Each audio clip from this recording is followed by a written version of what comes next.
Então pronto, vamos começar esta apresentação. As pessoas vão entrando, mas vamos então dar início. Antes de mais, o meu nome é Luís Candeias. Eu estou a trabalhar com a Bit2Me já há pouco mais de um ano.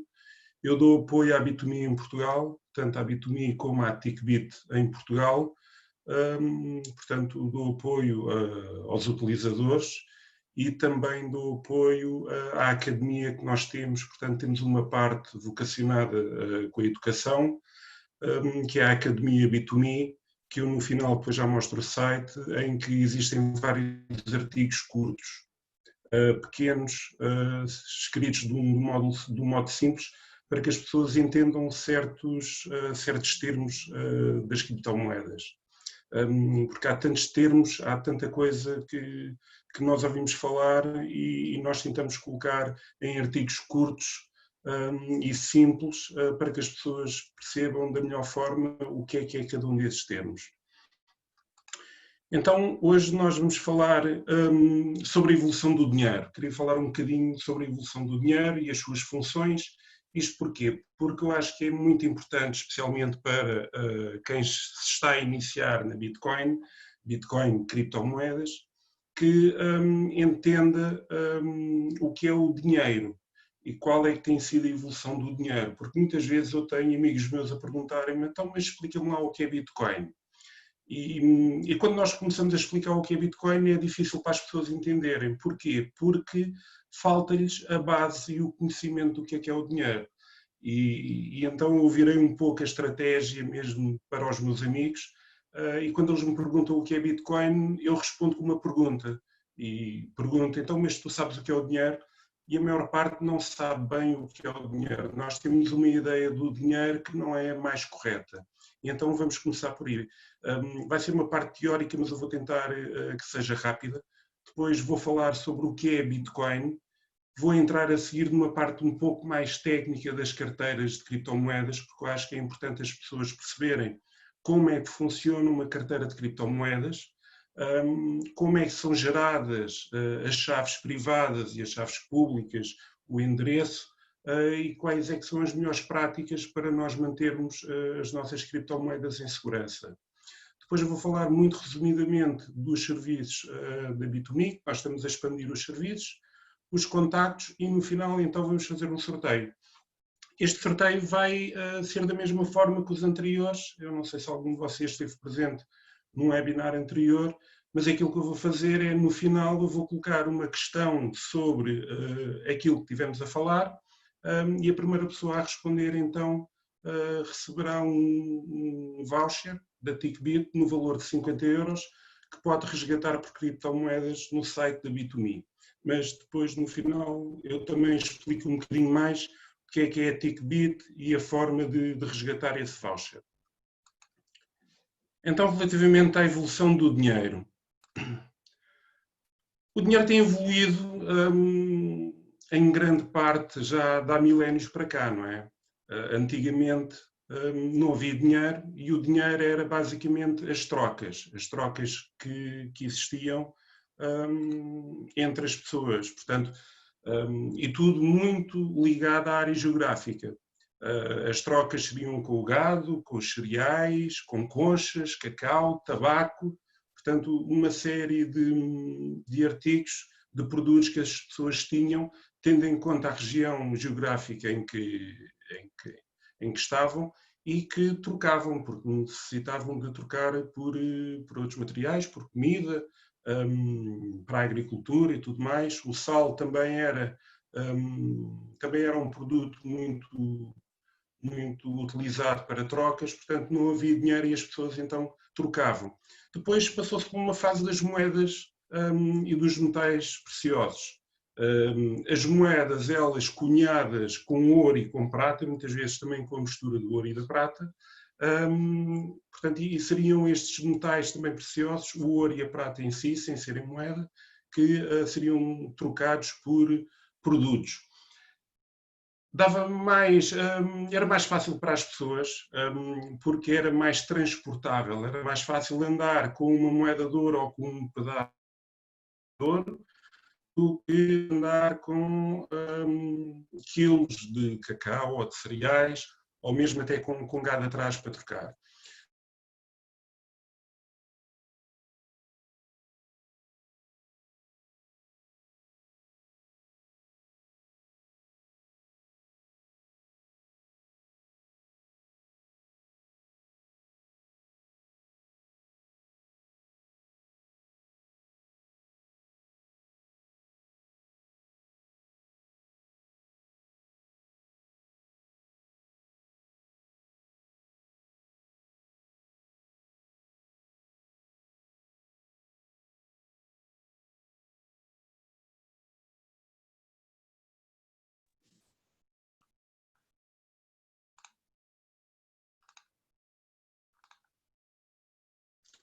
Peço desculpa, eu acho que caí aqui na rede.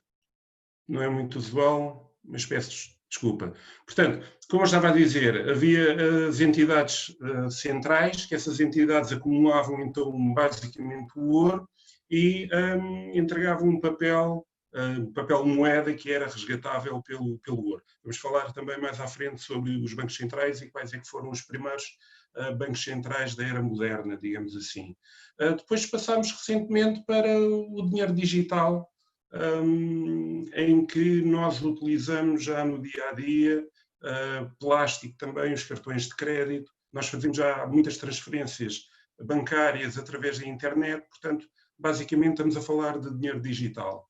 E a partir de 2008 surge a Bitcoin, a primeira criptomoeda que vem apresentar uma nova forma de dinheiro, em que deixa de ser necessário a existência de intermediários. As formas de dinheiro primitivo, como eu referi, são algumas destas: o gado, os cereais, o tabaco. Este dinheiro era a única forma de dinheiro que existia há séculos, milénios, digamos, para as pessoas trocarem. Ainda hoje existem algumas economias paralelas, como, por exemplo, esta situação dos cigarros nas prisões.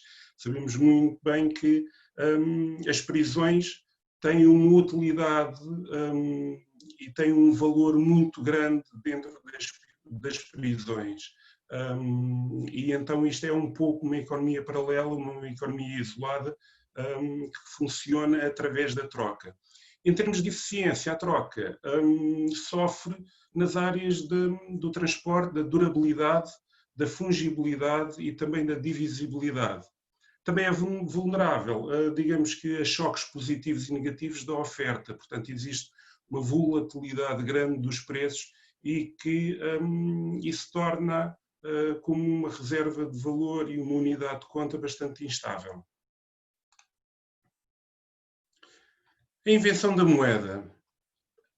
A primeira moeda, claramente, é aquela que é amplamente considerada como sendo a primeira moeda, foi desenvolvida em Lídia. Lídia, que hoje fica ali para os lados da Turquia. E foi precisamente há cerca de, portanto, foi no século VII a.C. E eram moedas estampadas com ouro e prata, portanto havia uma mistura do ouro e da prata. Depois desta moeda ser inventada nesta localidade, neste estado de Lídia, ele espalhou-se para outras cidades-estado e foi posteriormente adotado pelos romanos. Esta moeda metálica tornou-se também forma dominante de moeda nas economias ocidentais nos séculos XVIII e XIX. Aqui os emitentes destas moedas foram sempre tentados a desvalorizar as moedas. Como é que eles faziam isto? Eles reduziam a quantidade dos metais valiosos nas moedas. Portanto, reduziam o ouro ou a prata das moedas e isso levava a uma desvalorização das moedas em si. A moeda papel emergiu na China. Isto também é um consenso geral. Foi na província de Sichuan, na China, isto no século X depois de Cristo, surgiu esta primeira nota. Isto foi em cerca de 1120. O governo tinha reconhecido o potencial do dinheiro de papel e começou a emitir as primeiras notas. Existia um monopólio logo relativamente à emissão deste dinheiro de papel e esta moeda papel manteve-se a nível regional até 1265, mais ou menos, passando depois então a ser uma moeda nacional, isto na China. Depois vamos para as primeiras instituições bancárias e aqui começamos mesmo a ver surgirem os primeiros bancos centrais, ou seja, foi aqui que nós começamos a ver a nova era dos bancos centrais e a sua função. O primeiro banco foi o Banco de Amsterdão. Ele foi, digamos que, garantido ou suportado pela cidade de Amsterdão e ficou encarregado de trazer alguma ordem e eficiência, porque na altura Amsterdão era o maior, um dos grandes comerciais do momento, do mundo, e havia vários tipos de moedas em circulação. Então foi criado este Banco de Amsterdão precisamente para tentar trazer alguma eficiência e ordem nestas moedas todas que existiam. O Banco de Amsterdão também foi um dos primeiros bancos modernos de empréstimo. Ele foi um garante do Estado e manteve-se sempre como uma entidade independente, portanto não era do Estado. Ele tinha, portanto, estes recibos de depósito de metais preciosos que existiam nos países do Sul e da Europa há séculos, mas foi realmente o verdadeiro banco. Portanto, ele guardava o ouro e emitia então os recibos de depósito pelo ouro que tinha guardado. Posteriormente surge então o Banco de Inglaterra, não muitos anos depois, foi em 1694, e o Banco de Inglaterra foi fundado também como um banco privado e que ganhou o direito de emitir notas. Isto tratou-se basicamente de um primeiro passo rumo à moeda fiat, à moeda fiduciária moderna. Com o tempo e através de uma sucessão de atos, eles restringiram os seus concorrentes porque tinham um poder muito grande, foram os primeiros a aparecer em Inglaterra, e o Banco de Inglaterra conseguiu monopolizar a emissão das notas bancárias em Inglaterra e no país de Gales, e com isso tornou-se então o Banco Central do Reino Unido, portanto o banco privado que se tornou o Banco Central do Reino Unido. Agora queria só, se vocês tiverem alguma questão, eu gostava que esta sessão fosse um pouco interativa. Vocês têm as perguntas e respostas, vocês podem colocar perguntas e até eu poderei vos dar a palavra para vocês falarem e colocarem a questão, ok? Depois surgiu também a Reserva Federal Norte-Americana, isto já no século XX. Para quem não sabe um bocadinho de como é que surgiu por volta de 1917, se não estou em erro, com uma reunião que ficou conhecida como a Jarrett Island.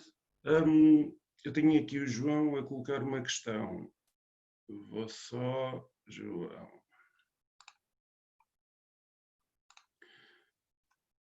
João, queres falar? Ora, João Carvalho. João, podes falar? Não? É que eu vi uma mão. Ok, então se calhar foi engano, foi de erro. Aqui no chat. Ok, foi engano, pronto, peço desculpa, não há problema. Como eu estava a dizer, a Reserva Federal Norte-Americana surgiu de uma reunião basicamente em 1917, se não estou em erro, mas vocês podem procurar,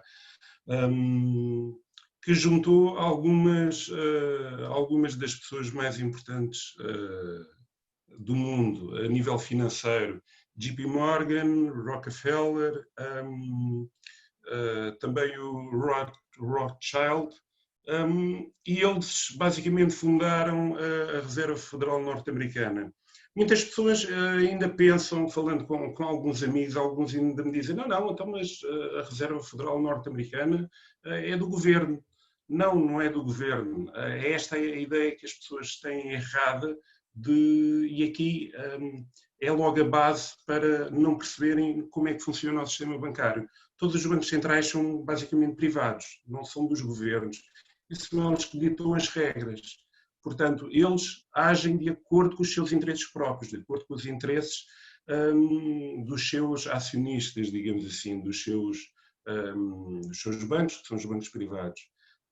E não tanto em função das necessidades e em função daquilo que o cidadão precisa para a sua economia. E foi um pouco o que aconteceu nos Estados Unidos, foi a criação da Reserva Federal também. Há muitos anos que eles andavam a tentar. Há um pequeno documentário que é muito engraçado, que eu aconselho todos a verem, que é O Sonho Americano, ou A Queda do Sonho Americano, que é um documentário animado, são cerca de 20 e poucos minutos, e que ele relata precisamente muito bem esta situação da Reserva Federal Norte-Americana, em que já desde 1800, meados de 1800, tentaram tentaram instituir, portanto, um banco central nos Estados Unidos, dos privado, mas que não foi permitido. E só foi permitido depois quando se deu a Grande Depressão, ou seja, ele foi criado antes, mas a partir da Grande Depressão é que teve uma grande ação, uma ação muito preponderante nos Estados Unidos. E chegou até ao ponto, ao cúmulo, digamos assim, que as pessoas tiveram que entregar todo o seu ouro à Reserva Federal Norte-Americana. Portanto, se nós não entregássemos o ouro à Reserva Federal Norte-Americana, naquela altura nós poderíamos ir para a cadeia. Portanto, basicamente, a riqueza das pessoas foi confiscada. Isto é um bocado... não se fala muito nisto, as pessoas não têm muito conhecimento desta parte da história, mas que eu acho que é muito importante para nós percebermos o que é o dinheiro e porque é que a Bitcoin faz sentido para o futuro da economia mundial e faz sentido para as pessoas. Mas continuando, hoje o dólar substituiu a libra, entretanto, como a reserva mais importante do mundo, portanto, a moeda reserva mais importante do mundo, e neste momento a Reserva Federal Norte-Americana é o Banco Central-chave do mundo. Não é? Nós todos olhamos para para a Reserva Federal Norte-Americana porque o dólar, sendo a moeda a nível mundial, tudo o que acontece nos Estados Unidos a nível de política monetária vai haver repercussões no resto do mundo. Então, especialmente quem está ligado às criptomoedas, toma muita atenção ao que se passa na Reserva Federal.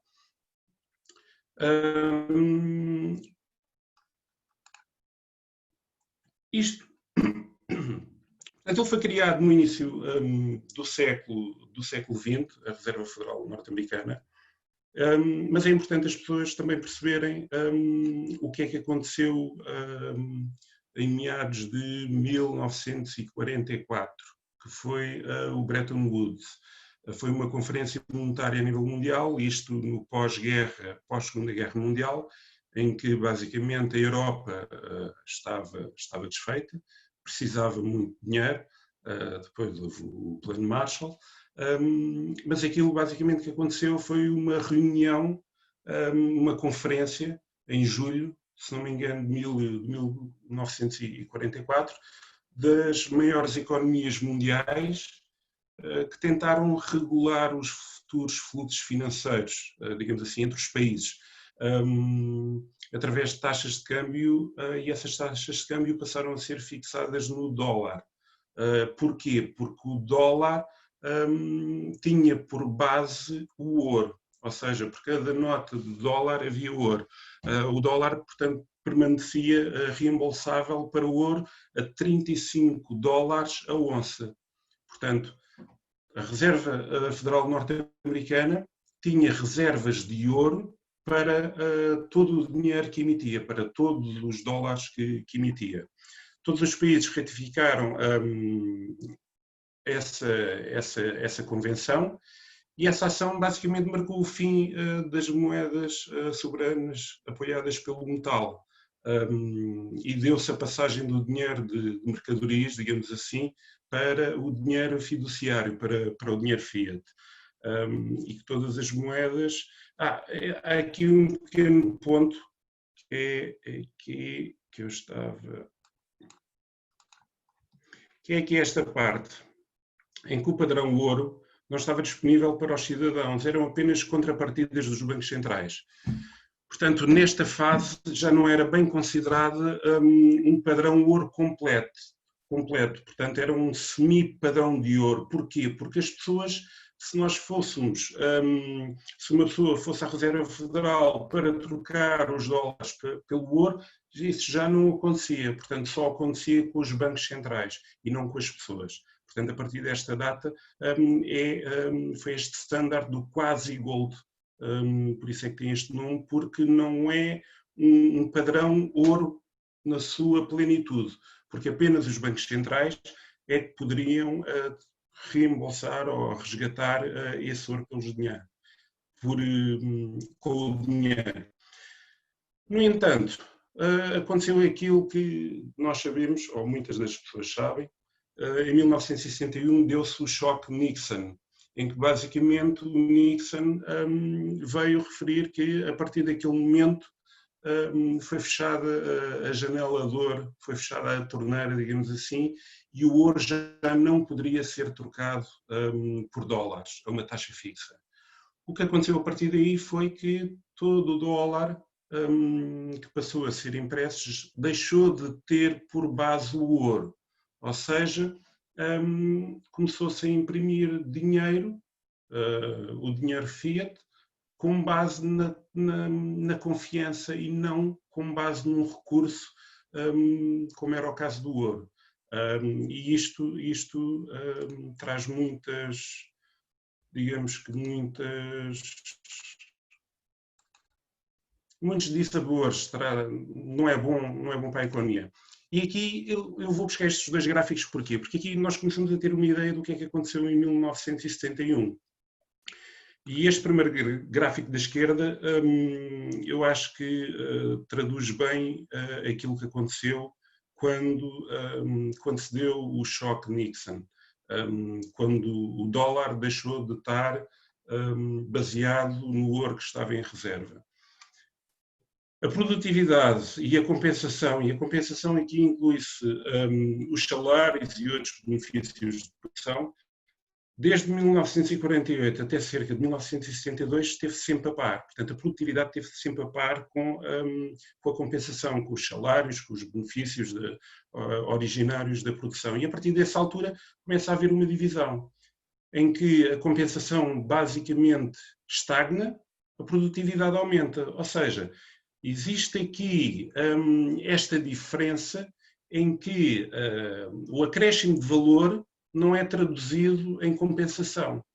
Este valor que está aqui vai para um lado, não vai para as pessoas que produzem os produtos que geram valor. E depois, o que vemos ultimamente é que existe uma produção em massa, uma impressão em massa de dinheiro.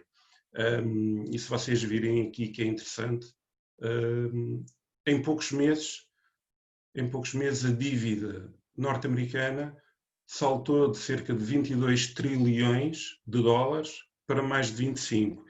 E eu penso que vocês conseguem ver este site. Este site traduz isso mesmo. Este site ele vai buscar informações mesmo à Reserva Federal norte-americana e também vai buscar ao Congresso, ao Departamento de Orçamento norte-americano.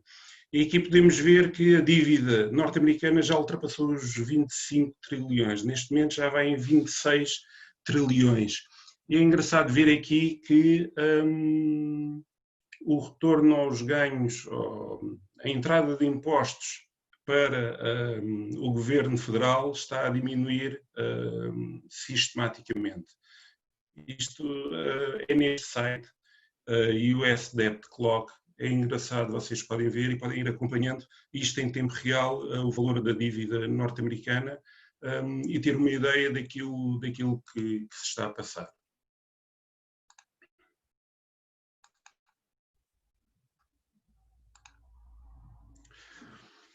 Agora vou falar um bocadinho das 3 propriedades ou 3 funções do dinheiro. Temos o meio de troca, temos a unidade de conta e temos a reserva de valor. Portanto, estas são as propriedades do dinheiro. Relativamente ao meio de troca, o que é um meio de troca? O meio de troca é uma forma mais eficiente de trocar produtos. Portanto, o dinheiro serve o papel de intermediário, digamos assim, entre os produtos e os serviços que as pessoas pretendem negociar. O que é que faz um meio de troca um bom meio de troca? A durabilidade, sejam eles metais, pedras preciosas, versus, por exemplo, o tabaco ou o chocolate, a transportabilidade. Portanto, para ser um bom meio de troca precisa de ser transportabilidade, e então aqui temos o dinheiro, papel, os registros eletrónicos versus metais. Portanto, é mais fácil nós transportarmos dinheiro em papel do que metais ou pedras preciosas. A divisibilidade, aqui a divisibilidade é mais fácil dividir dinheiro papel do que, por exemplo, gado.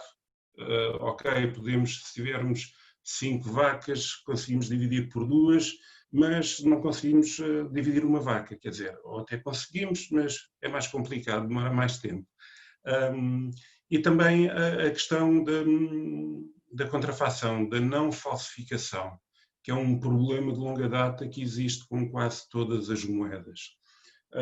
A fungibilidade também é muito importante, porque cada unidade é idêntica a outras nas suas características e funções, ou seja, o papel, o dinheiro versus o gado, o tabaco, ou as vacas, por exemplo. Relativamente à unidade de conta, a unidade de conta é uma medição padrão dos valores, dos serviços, das atividades económicas, ativos, passivos. Uma unidade de conta permite-nos comparar. Eu posso querer comprar um livro, mas quero comprar o livro com limões. Eu tenho uma saca de limões, quantos limões é que eu preciso para comprar aquele livro? Portanto, nós precisamos ter uma unidade de conta, saber quanto é que vale aquele produto ou aquele artigo que eu pretendo adquirir. Isto nas moedas, nas moedas que são inflacionárias, ao longo dos tempos, ao longo de períodos de tempo, os resultados não são muito comparáveis. Isto porque existe a inflação e torna-se mais difícil existirem medições comparáveis. Mas a unidade de troca não tem a ver, ou não tem que ser a mesma que o meio de troca. A unidade de conta pode ser diferente do meio de troca. Há países em que a elevada inflação acontece que os comerciantes, aquilo que vendem, ou o valor que colocam à venda, não é o valor da moeda do país, mas sim o valor, por exemplo, em dólares. Porque sabem que o dólar é mais estável e depois então fazem o câmbio para a moeda nacional. E vemos um bocado isso na Venezuela, na Colômbia não tanto, mas especialmente na Venezuela vê-se muito isso. Os comerciantes, quem vende, coloca muito o dinheiro em dólares americanos e não na moeda venezuelana, precisamente porque a moeda venezuelana tem uma oscilação, uma volatilidade enorme e uma inflação neste momento brutal. Depois temos a reserva de valor. E uma reserva de valor é um mecanismo, digamos que, pelo qual a riqueza pode ser salva, guardada ou recuperada no futuro com alguma previsibilidade do seu valor. Portanto, eu consigo prever no futuro quanto é que poderá valer a minha moeda. Portanto, Isto é uma reserva de valor, isto é o que faz uma moeda ou uma boa reserva de valor a uma moeda. Portanto, eu ter a previsibilidade de saber que no futuro aquela moeda poderá valer entre X e X, portanto, dá-me alguma estabilidade. E lá está, são as expectativas atuais da procura futura estável e são as expectativas atuais da oferta futura estável. Portanto, uma boa reserva de valor é aquela que me dá uma previsão, que eu consigo ter uma previsão futura do seu valor. E isto é muito importante. Temos ter que de futuro poderá valer mais. Algumas reservas de valor muito importantes são o ouro, a prata, os diamantes, são algumas das reservas de valor importantes. Agora, terminada esta parte, era mais uma introdução do que é o valor, do que é a evolução do dinheiro e o que é o dinheiro. Vamos falar um bocadinho da Bitcoin. E a Bitcoin surge em 2008. Surge em 2008, eu coloquei aqui e vocês podem ver. Este é o e-mail que o Satoshi enviou no dia 31 de outubro de 2008 a publicar e a dar a conhecer a Bitcoin, o white paper da Bitcoin.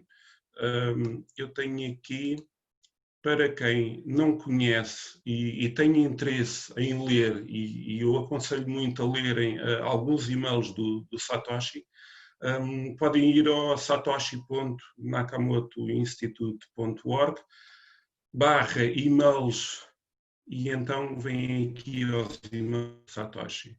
Portanto, vocês conseguem ver o primeiro e-mail que ele enviou a publicar isto na lista de e-mails de criptografia a divulgar a Bitcoin, e depois existem muitos mais e-mails, ele a falar com o Al Finney e alguns outros. Portanto, é muito interessante e para quem quer perceber um bocadinho mais sobre Bitcoin, eu aconselho a virem a este site, têm aqui muita informação e a consultarem alguns e-mails do Satoshi.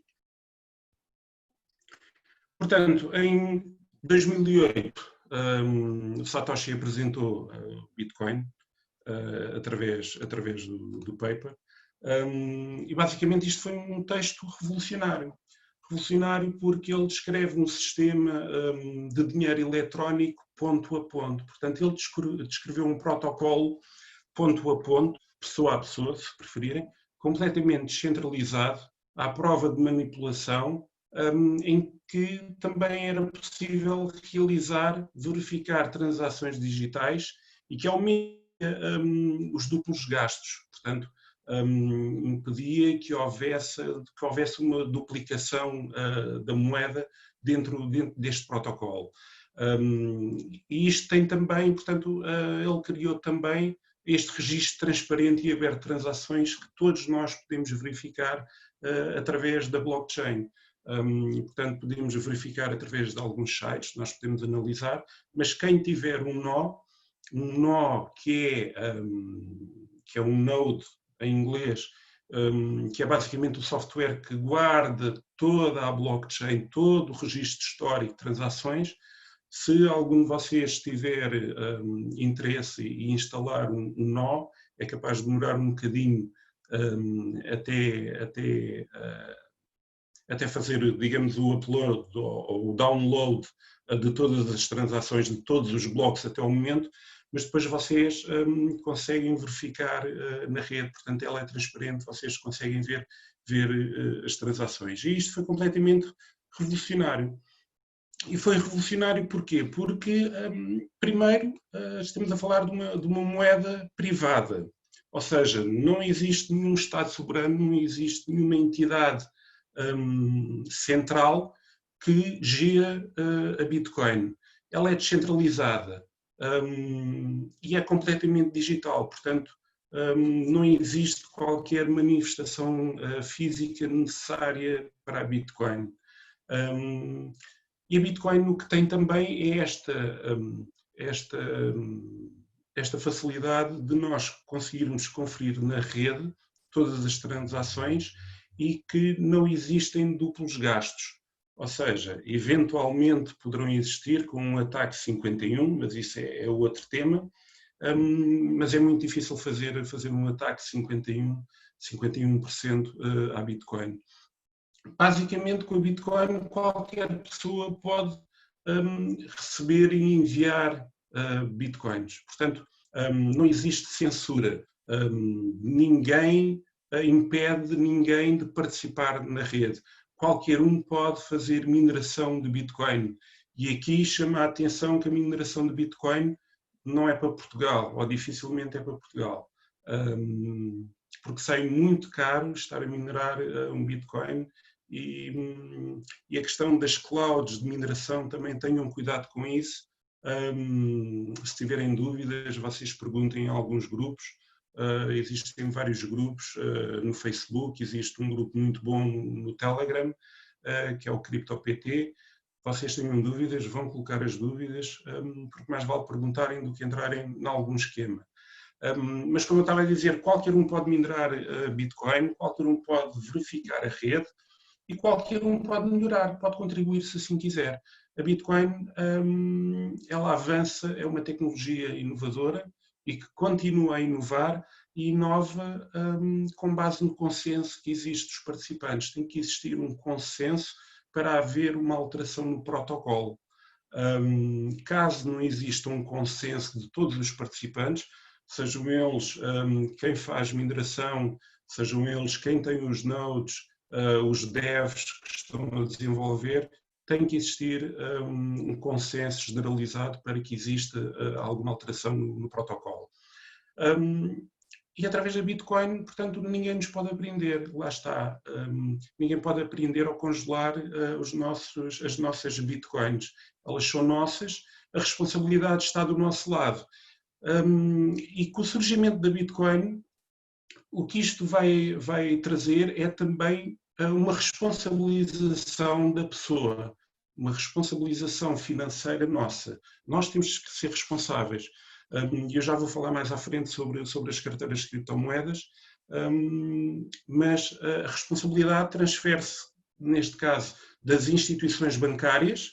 Se eu deixo de ter lá o dinheiro, ou se parte do meu dinheiro passa a ter em Bitcoin, a responsabilidade pelo meu dinheiro, pelo valor que eu tenho, passa a ser minha e só minha. E devo ser eu a gerir. A Bitcoin tem uma política monetária fixa e que não pode ser alterada. Eu coloquei aqui este gráfico para vocês verem. O limite de Bitcoin são 21 milhões, não chega a 21 milhões, são 20, 90 e qualquer coisa. Para vocês saberem ao certo, isto pode-se saber, basta fazer o cálculo dos blocos e da recompensa por bloco, e vão ver que não é exatamente 21 milhões, nós falamos 21 milhões porque é arredondado, é mais fácil, é 20 milhões 999 mil 900 e qualquer coisa, mas lá está, é verificável, é aplicado pelo código e tem um consenso social. Isto nós estamos aqui. Portanto, já existiram três halvings, portanto, a Bitcoin tem uma política, digamos que, deflacionária. Ela reduz a emissão de Bitcoins ao longo do tempo. E o que tem acontecido e o que aconteceu agora em maio foi aquilo que todos nós chamamos de halving, que foi a quarta metade que é gerada por um bloco. Portanto, um bloco, até ao início de maio, a mineração de um bloco tinha 12 bitcoins e meia, e a partir do terceiro halving, aquilo que aconteceu foi que houve uma redução da recompensa de BTCs por bloco para 6,25. E agora estamos aqui. E só no bloco 840 mil é que vai haver a próxima o próximo halving, porque o halving acontece a cada 210 mil blocos. A cada 210 mil blocos, a recompensa do bloco é cortada à metade. E lá está. Nós conseguimos prever no futuro, nós conseguimos fazer uma previsão para 2050 e saber exatamente qual é a emissão de moeda de BTC em 2050. Aquilo que se estima é que a última emissão de Bitcoin será em cerca de 2140. Porque, como vocês estão a ver aqui, há de haver altura em que o bloco há de dar apenas uma recompensa de 0.006103 bitcoins. E só nessa altura, mas isto só acontecerá perto de 2140. Coloquei aqui alguns factos interessantes, que é mais de 85% das bitcoins já foram extraídas, e mesmo assim ainda vai durar mais de 100 anos até que as 21 milhões de bitcoins estejam totalmente no mercado a circular. Há quem estime que até 4 milhões de bitcoins podem estar perdidos. Esta estimação, lá está, é aquilo que algumas pessoas dizem, mas ainda há pouco tempo algumas bitcoins que se pensava estarem perdidas movimentaram-se, o dono das chaves assinou cerca de 140 endereços, e então muitas delas que nós poderemos pensar estarem perdidas, das bitcoins, não estão assim tão perdidas. E um facto interessante é que é impossível para cada milionário existente possuir uma bitcoin inteira. Existem no mundo muitos mais milionários do que existem bitcoins como unidade, como uma. E isto é muito interessante, vos dar uma ideia de que poderá ser o futuro. Portanto, esta política monetária é transparente, está no código, é auditável, nós podemos confirmar na rede, e é impulsionado pelo consenso, portanto, pelo consenso de todos os intervenientes e participantes da rede. A Bitcoin como meio de troca. A Bitcoin mostra aqui algum potencial, ou um potencial interessante como meio de troca. A nível de ser durável. Portanto, a Bitcoin não se degrada. A Bitcoin é apenas código e a blockchain é apoiada por milhares de computadores a nível mundial. Existe uma confirmação da transação de 10 minutos que é quase irreversível no período de 1 hora. E também, lá está, a Bitcoin pode ser transportado num pequeno fecheiro, portanto pode ser transportado numa carteira fria, numa hardware wallet. Nós conseguimos transportar uma quantidade imensurável de dinheiro, de bitcoins. É altamente fungível, portanto o protocolo da Bitcoin trata cada unidade e cada subunidade de forma igual. Todas as transações da Bitcoin são registadas no livro-razão, são registadas na Ledger, que está disponível ao público. E não existe bem um anonimato perfeito. As pessoas dizem que a Bitcoin é anónima. Não é anónima, neste momento é pseudo-anónima. Poderá vir a ser um pouco mais anónima no futuro, com algumas implementações que poderão existir em breve, como o Taproot, mas de momento a Bitcoin não é anónima. Os críticos falam muito nisto, que a Bitcoin é anónima, mas não é pseudo-anónima. Existe forma de ver mais ou menos. Porquê? Porque se eu tenho que ir, e se eu compro Bitcoin, a pensar no futuro em trocar a Bitcoin por euros. Para eu trocar a Bitcoin por euros, eu basicamente tenho que ir a uma exchange. E para ir uma exchange, basicamente neste momento todas têm o KYC, que é o Know Your Customer. E então facilmente conseguem chegar até nós, a não ser que se usem alguns truques de anonimato, como o CoinJoin, mas isso já é um pouco mais técnico e falarei se calhar noutra sessão. É altamente divisível o Bitcoin. Bitcoin pode ser divisível em 100 milhões de unidades. Portanto, provavelmente já ouviu satoshis. Um satoshi é a unidade mais reduzida da Bitcoin. A Bitcoin pode ser dividida em 100 milhões de unidades. 0.0000001. Isso é então um satoshi. E é também altamente resistente à contrafação. Até à data não existe conhecimento e de certeza que muita gente já tentou manipular o protocolo e a blockchain da Bitcoin, mas nunca ninguém conseguiu com sucesso.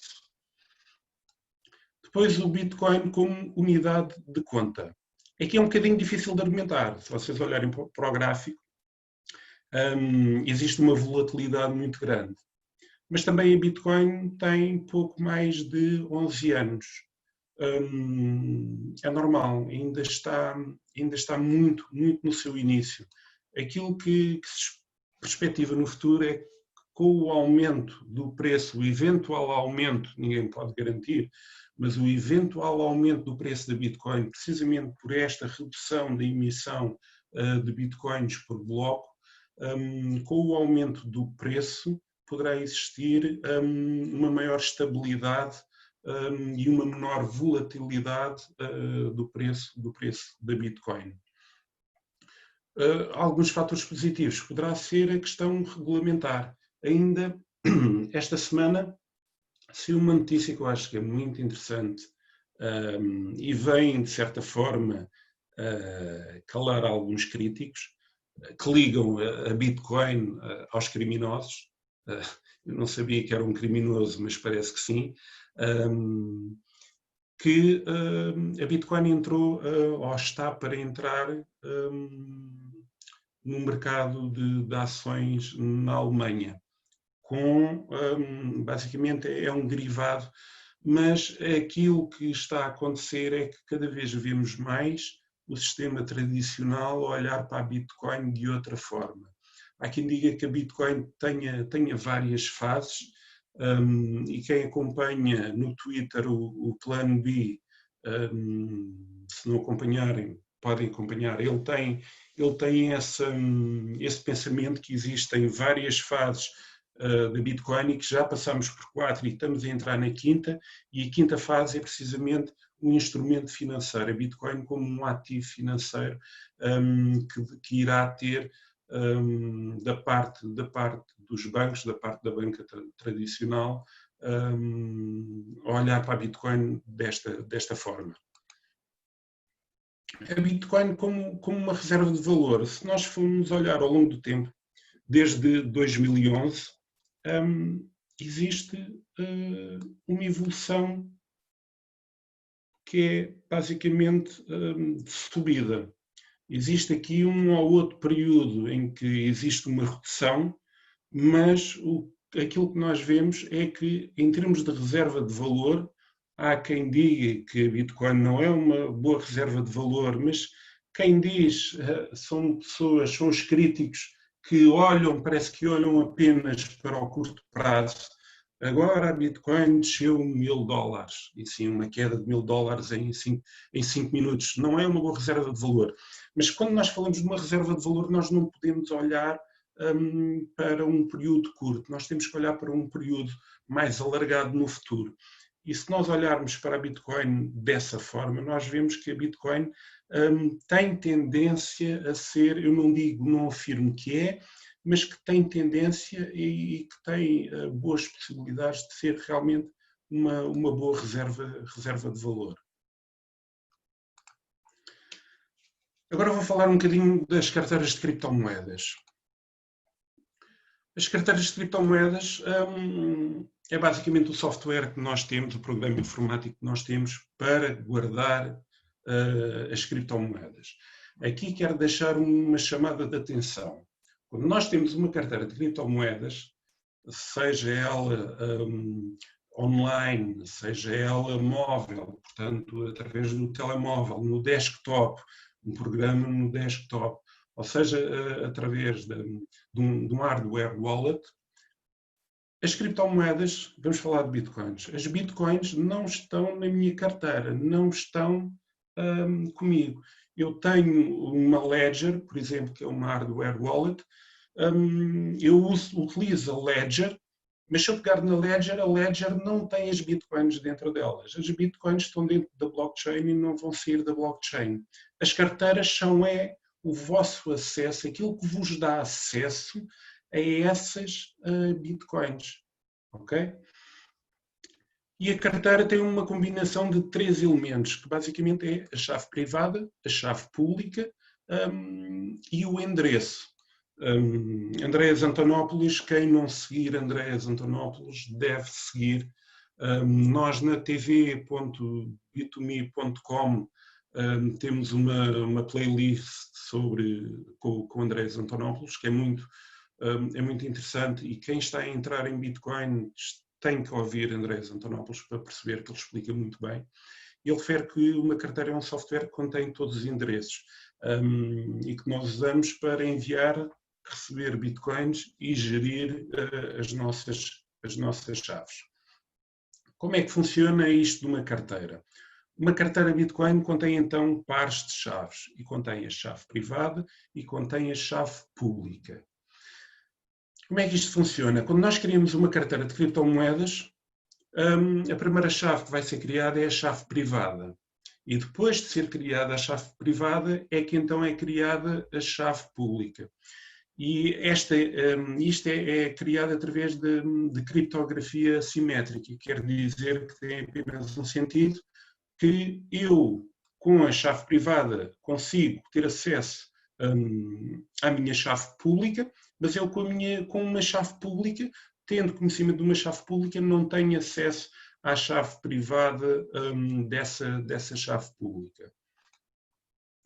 E então, a chave privada, portanto, quando nós criamos uma carteira, a primeira chave que é criada é a chave privada. Essa chave privada cria uma chave pública.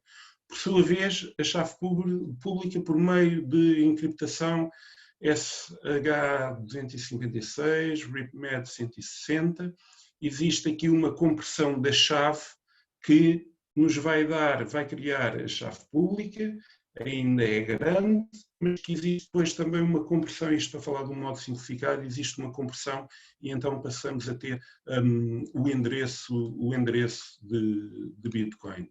E o endereço de Bitcoin poderá ser um destes 3 tipos. Existem 3 tipos de endereços na Bitcoin. Um que começa com 1, que é o endereço original. Um que começa com 3, que já tem a ver com os endereços Segwit. E temos outro que começa com o BC1, que já são os nativos Segwit. Isto foram basicamente alterações ao protocolo, que aquilo que vieram trazer foi que estes endereços conseguem comportar mais transações, ou seja, quem utilizar um endereço BC1, como é que eu ia dizer? As transações entram nos blocos, ok? Todas as transações estão dentro dos blocos. Aquilo que se vê é que as transações que são feitas a partir de carteiras 1, o seu volume dentro do bloco é maior. Era grande, cerca de 7 transações apenas poderiam estar na rede, dentro de um bloco, na blockchain da Bitcoin. E por isso então foi criado outros tipos de endereços, que é o 3, começa por 3, e o BC1, que são os Segwit, que aquilo que vieram fazer foi uma compressão do volume da transação para que seja possível colocar mais transações dentro do bloco. Ok? Isto é uma parte mais técnica. Aquilo que eu vos quero chamar a atenção é que Se tiverem um endereço que comece por 1, peço desculpa, tenho que voltar atrás. Se tiverem um endereço que comece por 1, não enviem bitcoins para o endereço BC1, porque elas não vão lá chegar.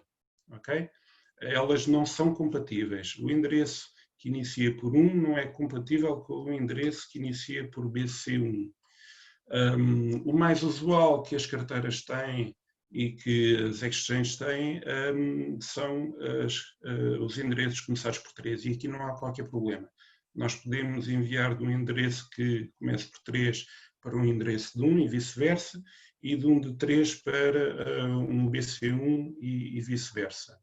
E a forma mais usual que nós temos de enviar ou receber é através do código QR. Portanto, que é a maneira mais simples de nós enviarmos e receber criptomoedas. Nós podemos criar 2 grupos de carteiras, que são as hot wallets, as carteiras quentes, e as carteiras frias. Relativamente às carteiras quentes, basicamente são as carteiras de desktop, as carteiras de telemóvel, as mobile, e as carteiras online, que são aquelas que, de uma forma ou de outra, estão quase sempre conectadas à blockchain e são online. Os prós é que nós conseguimos ter um acesso mais rápido aos fundos, é fácil de configurar e de usar, portanto, em interfaces simples, são convenientes para aceder aos fundos para negociação. Se eu estiver a fazer trading, aquilo que quer ter é realmente uma carteira quente, seja em desktop ou seja em mobile, e por norma são grátis. O contra é que são um pouco menos seguras, são mais vulneráveis a phishing e ataques de hackers. Depois temos então as carteiras frias, as cold wallets, que basicamente são as hardware wallets e as carteiras de papel, as paper wallets, que são aquelas que não estão ligadas à rede. Os prós é que têm uma maior segurança, é uma melhor forma de proteger os fundos, e as chaves privadas estão armazenadas offline, portanto não estão ligadas à internet. E em termos de contras, pode ter um custo elevado, portanto as hardware wallets, basicamente, mas acima dos 59 €, e isto depende dos fundos que vocês têm, se vale a pena uma carteira fria, uma hardware wallet. São mais difíceis de usar porque exige ali um pouco mais de tempo na sua configuração e são um bocadinho mais técnicas, mas não é nada que alguém que não entenda muito de informática não consiga acompanhar, até porque há vários tutoriais nesse sentido, como é que nós ligamos pela primeira vez a nossa hardware wallet. E não é ideal para transações rápidas. Ou seja, se eu estou a fazer trading e quero andar a movimentar bitcoins ou outras criptomoedas, eu não utilizo, ou raramente utilizo, a minha cold wallet, a minha carteira fria. O que vou fazendo é, eu tenho a minha carteira fria com as moedas que eu tenho lá guardadas e tenho a minha carteira quente e distribuo as moedas, portanto,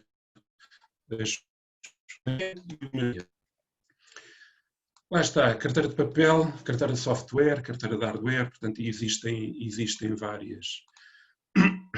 E aqui, se vocês forem ao bitcoin.org, vocês podem ver os diferentes tipos de carteiras que lá estão mencionados e podem usar qualquer uma delas. Eu coloquei também aqui a Bit2Me Wallet. Nós já temos a Bit2Me Wallet a funcionar apenas para Bitcoin, mas em breve irá ter outras criptomoedas. O que eu vos quero também aconselhar é vocês descarreguem sempre as aplicações dos sites das criptomoedas. Se vocês adquirirem outra criptomoeda que não seja Bitcoin, vocês vão ao próprio site dessa criptomoeda e vejam que carteiras é que estão disponíveis. E tenham em atenção, há aqui várias,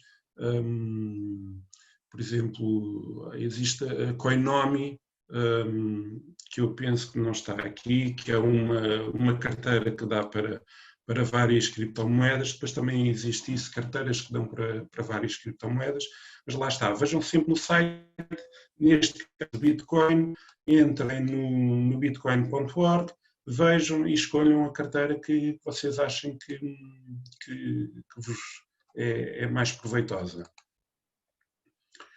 Aqui queria também falar um bocadinho sobre como vocês devem proteger os fundos. Isso é ao critério de cada um.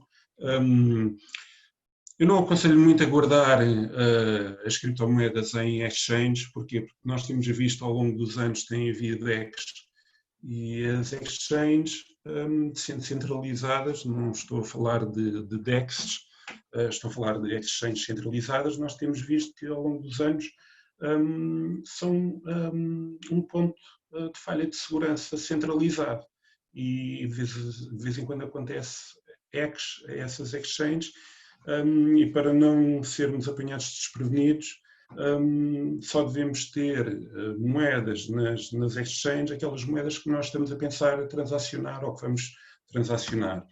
Manter sempre as chaves privadas em segundo, partilhar com ninguém, ok? Esta básica. A chave privada é aquela que vos vai desbloquear a vossa carteira, as vossas bitcoins ou outras criptomoedas, portanto é claro que vocês não querem partilhar com mais ninguém. Lá está, separem os fundos entre carteiras quentes e carteiras frias. Vocês depois é que, de acordo com os vossos fundos, vocês veem qual é que é a quantidade que querem ter dividido. Eu aconselho sempre a ter pelo menos 2 carteiras diferentes. Reduz o risco de phishing, redes Wi-Fi. Tentem, cuidado com as redes Wi-Fi públicas e mesmo em cafés e tudo mais, porque vocês poderão ser alvo de phishing. Websites que não tenham SSL também recomenda-se a não entrarem e cuidado aos e-mails. Os e-mails por vezes podem ser muito reais, podem parecer muito reais, mas vão ter cuidado com os links que vocês clicam nos e-mails. E ativem sempre o segundo fator da autenticação. E aqui eu não aconselho muito os SMS. Cá em Portugal eu não tenho ouvido, cá em Portugal e mesmo na Europa não tenho ouvido muitos casos, é mais nos Estados Unidos, mas acontece a clonagem de cartões. E se um hacker consegue clonar o cartão de telemóvel e vocês têm o segundo fator da autenticação através do SMS, facilmente ele vos vai entrar na vossa conta de exchange ou na vossa carteira online e vai conseguir mover os fundos. Portanto, utilizem outro tipo de autenticação de 2 fatores, como o Google, o Authy, ou mesmo o Microsoft também tem. Confirmem sempre o endereço. Confirmem sempre o endereço para o qual vocês vão fazer uma transação. Porquê? Porque existe também um malware de copy-paste. E esse malware de copy-paste, aquilo que vai fazer vai colar o endereço de Bitcoin, neste caso, para o hacker. E vocês pensam que estão a enviar, porque fizeram um copy-paste, que estão a enviar para o endereço certo, e não. Aquilo que foi colado foi este endereço. Portanto, confirmem sempre pelo menos o início, os primeiros 7 ou 8 caracteres e os últimos também. E usem também um endereço de e-mail não público para as vossas contas cripto.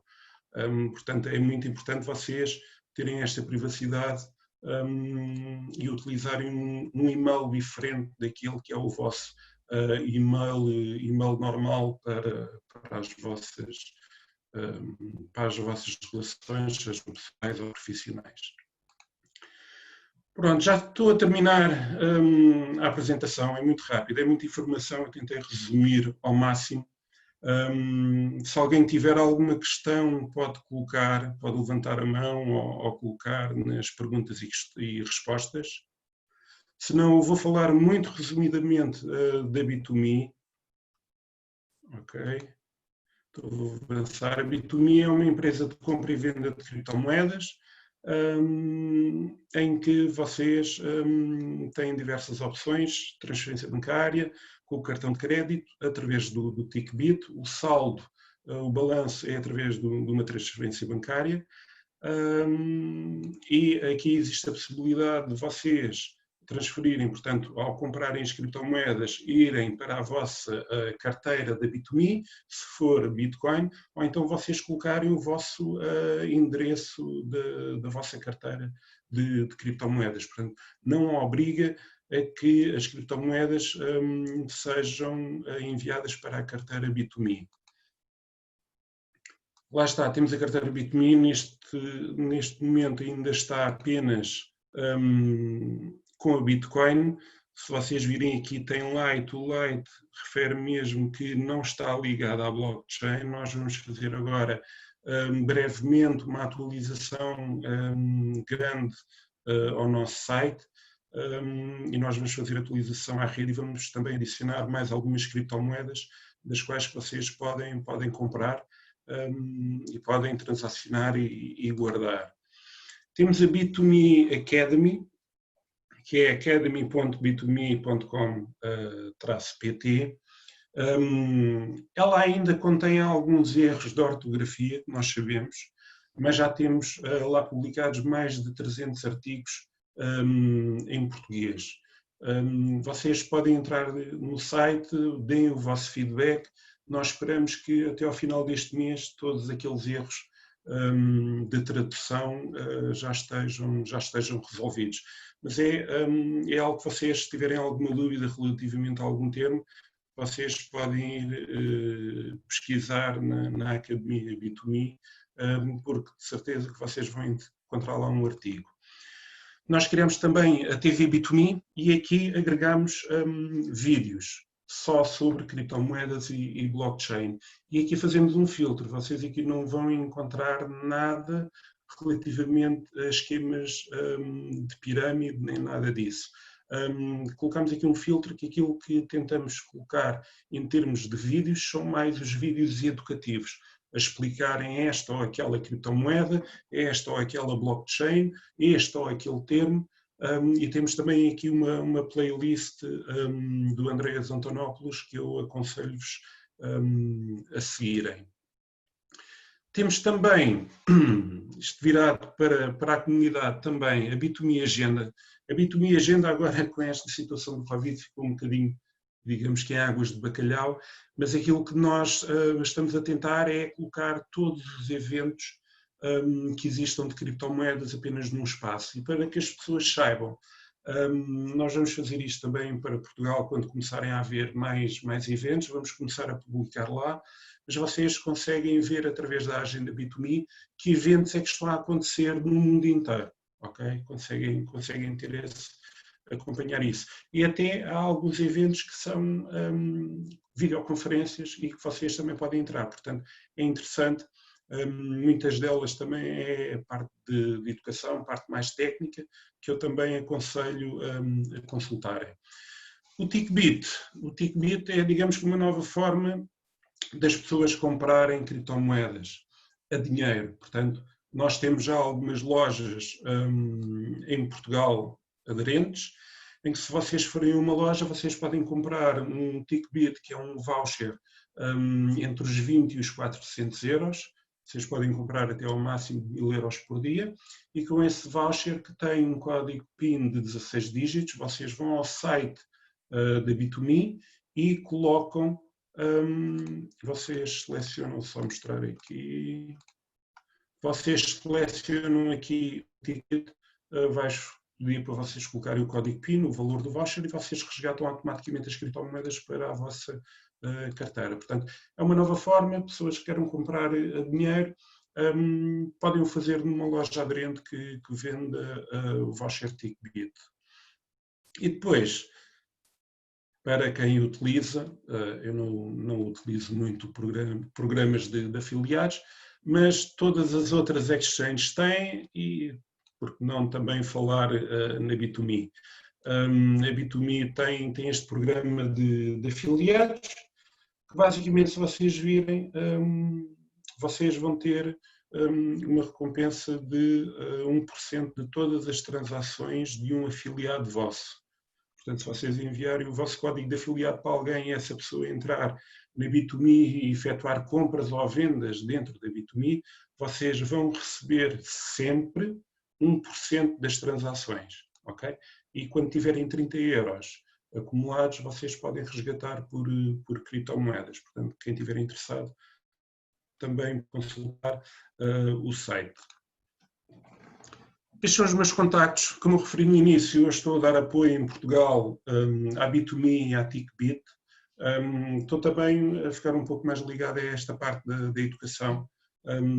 Quem quiser contactar comigo, tirar alguma dúvida, pode-me contactar pelo Twitter, que eu tenho as mensagens abertas, pelo Telegram, pelo WhatsApp ou mesmo até por e-mail. Qualquer dúvida, qualquer situação, imaginem que vocês têm com a Bit2Me e estão com constrangimento. Digam-me qualquer coisa que eu rapidamente resolvo essa situação. Ok?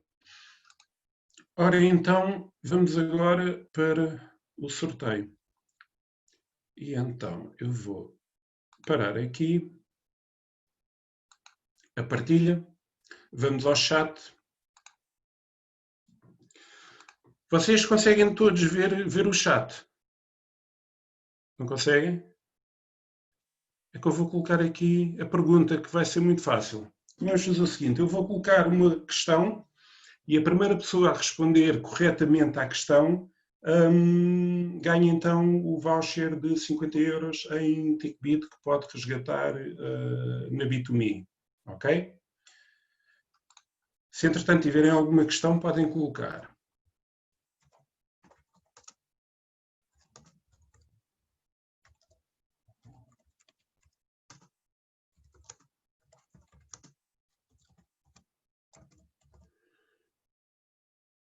Eu estou aqui a escrever a questão.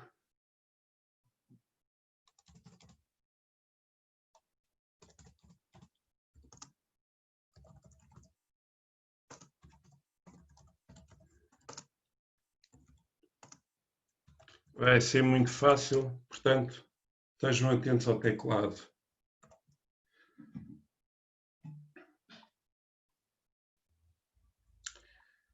Ok, então eu vou colocar agora, está bem?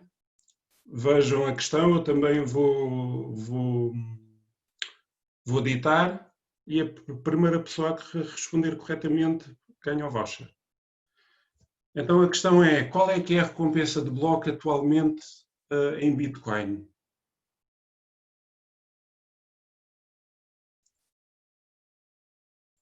Ok.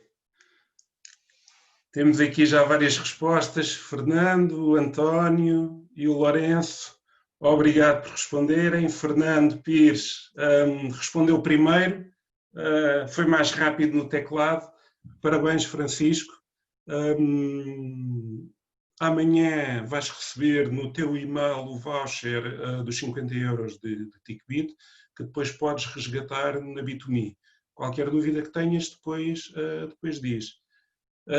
Obrigado, António. Obrigado, Lourenço. Pode ser que da próxima vocês consigam ser mais rápidos. Espero que sim, que seja outro. Isto já demorou um bocadinho a mais este webinar. Agradeço a presença de todos vós e nós vamos continuar de futuro. Eu tenho planeado também trazer mais algumas pessoas para falarmos um bocadinho mais de temas em concretos. E em brevemente vou divulgar quem é que serão essas pessoas para fazermos outro webinar. Qualquer dúvida que vocês tenham, qualquer questão, podem entrar em contato comigo, vejam o site da Bit2Me Academy e coloquem lá, portanto, aquilo que vocês acham, porque todos os vossos comentários para nós são interessantes e são bons, que é para nós tentarmos melhorar o serviço à comunidade, porque achamos muito importante a parte da educação e que as pessoas devem estar plenamente conscientes e saber exatamente o que é a Bitcoin e a blockchain. Ok? Obrigado a todos, até uma próxima Fiquem bem e resto de um bom feriado, ok? E para quem está em Lisboa amanhã continua de feriado. Esta semana é uma semana em grande. Então vá, muito obrigado. Boa tarde a todos.